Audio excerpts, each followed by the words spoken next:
নমস্কার বন্ধুরা, কেমন আছেন আপনারা সবাই? প্রবাস কিচেনে আপনাদের সবাইকে স্বাগত জানাই। আজকে আমি আবারও একটি বাঁধাকপির রেসিপি নিয়ে চলে এসেছি। আজকে আর নিরামিষ বাঁধাকপি নয়, আজকে সম্পূর্ণ আমিষ বাঁধাকপির রেসিপি।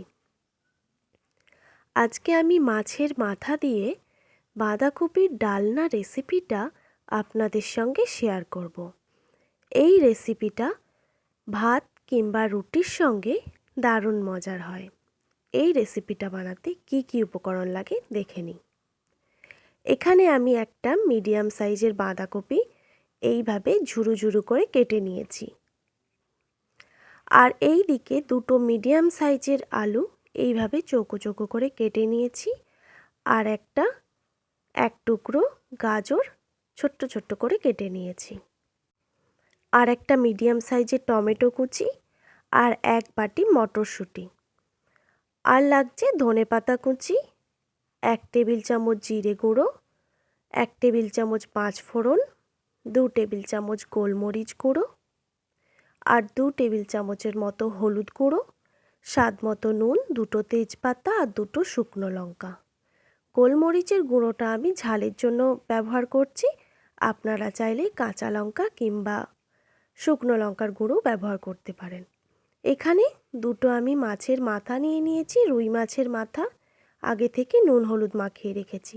আপনারা চাইলে কাতলা মাছের মাথাও ব্যবহার করতে পারেন। এবার একটা কড়াই বসিয়ে দিয়েছি। কড়াইটা গরম হয়ে গেলেই আমি 2 থেকে 3 টেবিল চামচের মতো সর্ষের তেল দিয়ে দিলাম। তেলটা গরম হয়ে গেলে ভালো করে মাছের মাথাগুলো আমি সবার প্রথমে ভেজে নেব।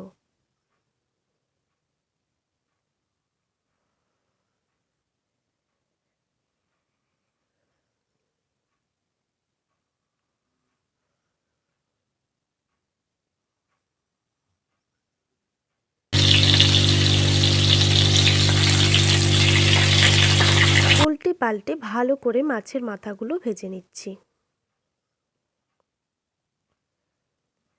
একটু ভাজা হয়ে গেলেই আমি খুন্তিতে করে মাছের মাথাগুলোকে ভেঙে দেব।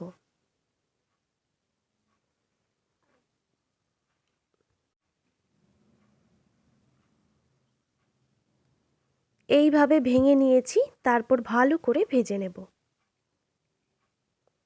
দেখুন ভাজা হয়ে গেছে, এবার এইগুলো তুলে নেব। তারপর ওই তেলেই 2টো তেজপাতা আর 2টো শুকনো লঙ্কা দিয়ে দিলাম।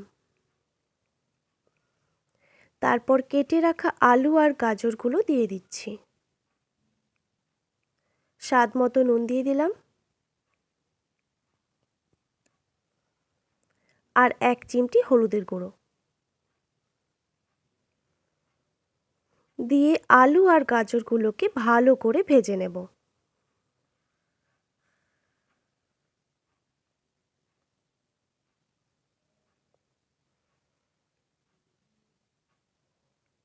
আলু ভাজা হয়ে গেছে, এবার আমি বাঁধাকপিগুলো দিয়ে দিচ্ছি। বাঁধাকপিটা আমি দিয়ে দিয়েছি।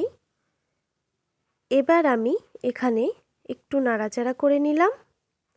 তারপর মটরশুঁটিগুলো দিয়ে দিলাম। হলুদ গুঁড়োটাও দিয়ে দিচ্ছি। গোলমরিচের গুঁড়ো, এখানে সব মশলাগুলোই আমি দিয়ে দিলাম। জিরে গুঁড়ো,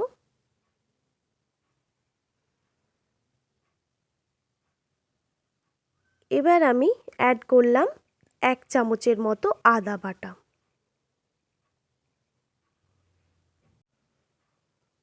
তারপর ভালো করে নাড়াচাড়া করে একটা ঢাকনা দিয়ে ঢেকে দেব 5 থেকে 7 মিনিটের জন্য।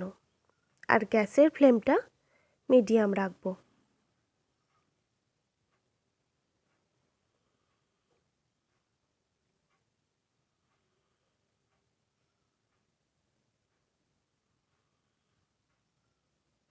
পাঁচ 7 মিনিট পর ঢাকনা সরিয়ে দেখব বাঁধাকপি থেকে অনেকটা জল বেরিয়ে গেছে আর বাঁধাকপিটাও অনেকটা কমে এসেছে। আবারও আমি ভালো করে নাড়াচাড়া করে নিলাম।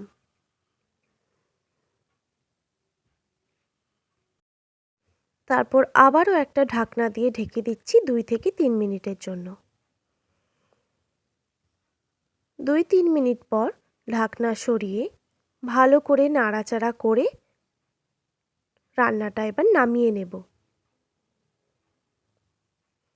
তারপর ওই কড়াইটায় ভালো করে ধুয়ে আমি বসিয়ে দিয়েছি। কড়াইটা গরম হয়ে গেলেই 2 থেকে 3 টেবিল চামচের মতো সর্ষের তেল দিয়ে দিলাম। তেলটা ভালো করে গরম হয়ে গেলে এখানে আমি 5 ফোড়ন দিয়ে দিচ্ছি।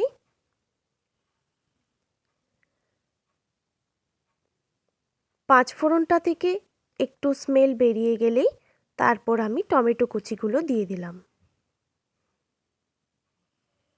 1 চিমটি নুন অ্যাড করলাম। টমেটোগুলো তাহলে তাড়াতাড়ি গলে যাবে।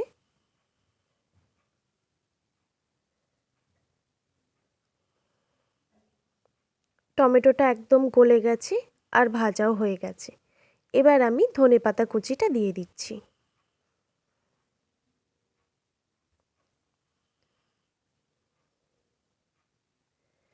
তারপর যে আমি রান্নাটা নামিয়ে রেখেছিলাম সেটা দিয়ে দিলাম।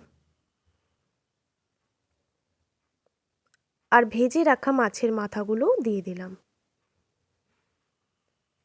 তারপর ভালো করে নাড়াচাড়া করে নেব।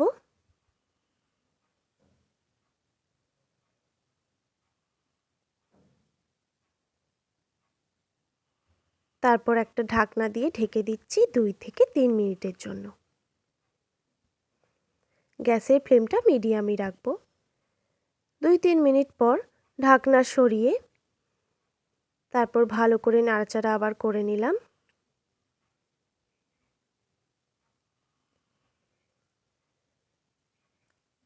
তারপর একটা ডাল কাটাই করে আমি এইভাবে থেতলে দিচ্ছি।